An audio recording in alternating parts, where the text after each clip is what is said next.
That's what I forgot to get at the store, was some wasp spray for guys like you that seem to be hanging around the boat. Alright, let me get my tools out.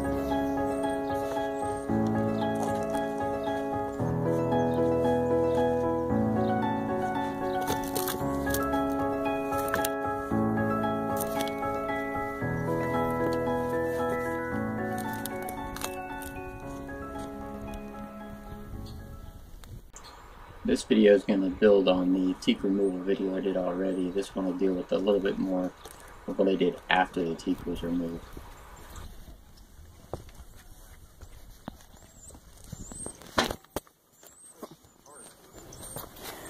Yes, you can see why the side is going so much faster. I pried that whole piece up.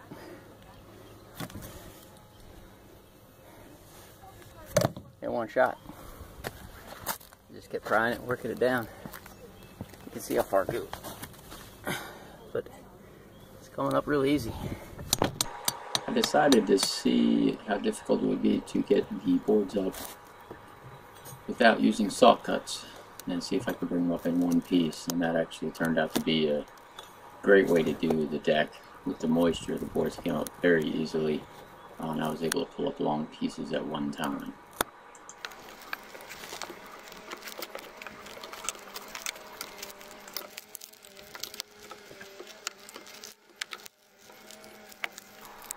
I was really amazed at how long of a board I could get up. I think I've got one probably 12 feet long off the deck at one point. But having the boards be moist and the deck moist definitely helped out a lot. And you can see here, I basically broke it off because it just got so long. And I went back up to the top and started again. If you drive a flat bar underneath, like I'm doing here, you flip it up, and I use my hammer kind of hold it, and then slide the flat bar underneath because it's thinner, and then kind of roll it, and that'll help lift the board up. And you just can't go too fast. If you go too fast, you can snap the board, but you kind of just slowly pull it up and it'll come up on its own. And you know, as long as the moisture is there, it'll come up. Right, what I'm going to do is I'll do a saw cut, make it look better, but somehow I'm going to end this off here. I don't know which way I'm going with it. I'll probably do that here and here. But the rest of the teak is off for the most part. I have to get the sawzall out and start chiseling. I got to pick up all this loose debris first. All my big boards went over the side. I don't know if you can see them. But you can see. Not bad for a day. I thought it was going to take me 3 days. Really, the side decks weren't too bad.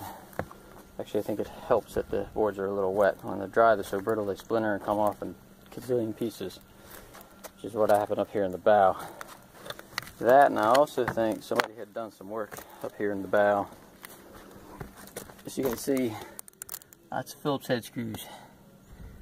Those are not original, and I also pulled gel coat up with it when these boards came up, which didn't happen in the other areas. That did also happen in the cockpit.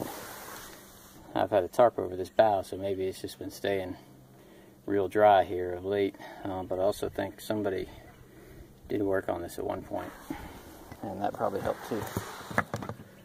Anyway, let me clean up the mess. Alright, so we're on day 2. This is the part I didn't finish yesterday. I gotta hit that next to the scraper. This is what's been scraped. And definitely have some areas that are soft. This is the side I did get scraped.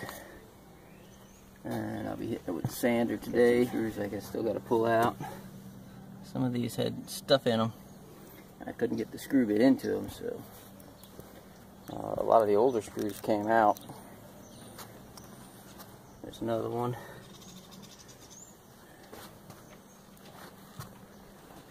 So anyway, it's about as far as I got yesterday. All that in one day though. Okay, I've been sanding. Also have a mask on right now at the moment. This is the sander I use. Oh, can't really see when the screen feels so bright up here. Anyway, this is where I am at the moment. Just got a little bit left. I've been all the way down through there. This sanding felt like it went on forever. It's not real difficult as far as hard work, but it definitely is time consuming. You can see here I use my dikes to mark 2 screws in the deck that I don't want to hit with the sander. But I'd like to go back and forth from doing one job to the other, just because you get tired of twisting screws out and you get tired of sanding, and if you switch back and forth, it gives you a little break in between. So that's what I was doing, just switching back and forth from one job to the other. And I would usually throw the dikes ahead of me and put them where the next screw was that I was going to have to pull out, so that as I was working up through all the dust and debris, I didn't actually hit it with the sander.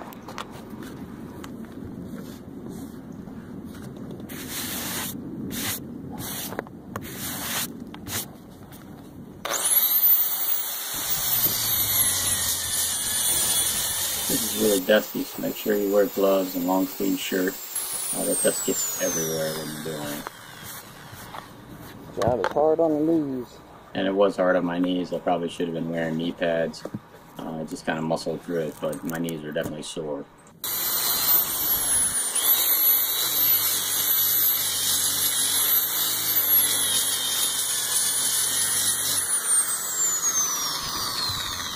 Okay, well, for getting the crap off the deck after I removed the teak, I used the Sawzall with this scraper blade attachment. It's a reciprocating saw, and it just basically just chisels it out. There's other tools that'll vibrate back and forth. This is what we use in home improvement or remodeling, so I thought I'd give it a shot here. It worked pretty good. It seemed to be not as quick to dig in. This one here says patent pending on it. This one came from Lowe's. The Milwaukee came from Home Depot.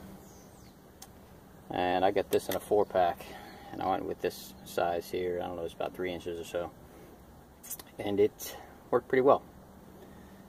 If I was going under wood, I flipped it over and went in this direction so that it didn't dig in. It puts the bevel going the other way. So, because if I went under wood with it this way, it actually started to bite in. I can show you right here. Right here is one of the spots. This is when I was first using this new blade, and you can see it just bit right in and just started going down into the fiberglass. So I learned to flip it over, and then things went much better. But that's the method I use for getting the black crap up. You probably saw me using it in the other video, the one for removing teak, which I did when I did the cockpit. Since doing that, I just took some fiberglass resin and put it in the holes, just to keep from water getting in, and I'm going to do the same thing here. And then that way I can work in sections. I do have some soft spots in some areas that will probably need to be removed. Let's see, like right here, it's kind of soft. Mostly in this vicinity, this lower part, and then working away at the deck, there's a couple soft spots here and there. It's not too bad, but definitely down here in this lower part where the water can settle and sit once it gets under, or inside the core, I should say.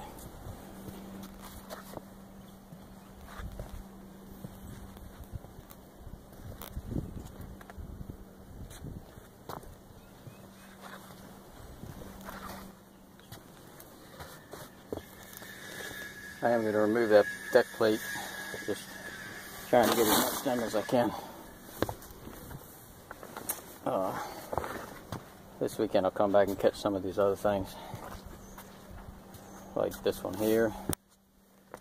I have to come back and unscrew it and set it down into the deck and get that teak out from underneath of it. I got another one up there with the same thing. Fuel. Fill. So those are the things I'll catch as I come back down. And there are some monster size hole in the side of the cabin here and there.